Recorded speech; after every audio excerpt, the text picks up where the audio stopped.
Regardless of the legitimacy of this attempt, Cole Allen is the perfect villain for President Trump, and this affects all of us.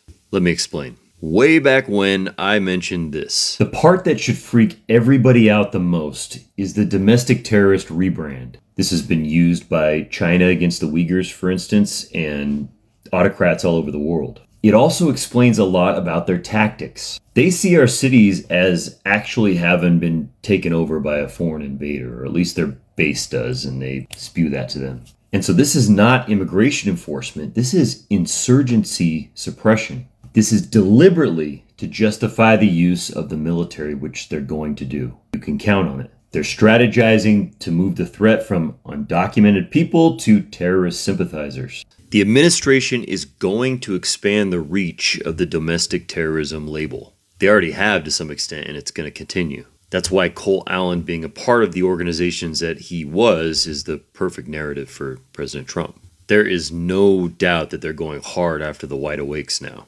But I also think there will probably be severe implications for No Kings. His $25 donation to Act Blue will add to this as well. And then you get to the two things that President Trump talked about right after the attempt, the ballroom and the DHS shutdown. The Wide Awakes have apparently been pushing to uncover the subcontractors for the ballroom for some time now. And then in Cole Allen's manifesto, he talks about security gaps in detail.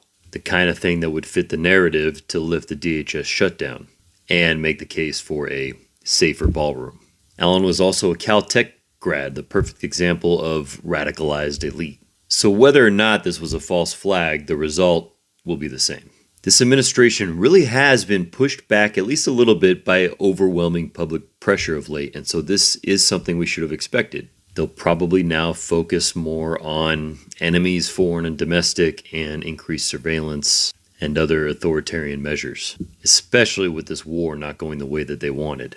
If you post or comment online, it is very important right now that you promote nonviolence and make it very clear that that's who we are. And for you skeptics out there who don't think that nonviolence has worked, it's not that it hasn't worked, it's that we haven't even really tried. Organized rallies and marches are fantastic and needed, but that's not nonviolent resistance. Do not see the narrative and make people think that we're something that we're not.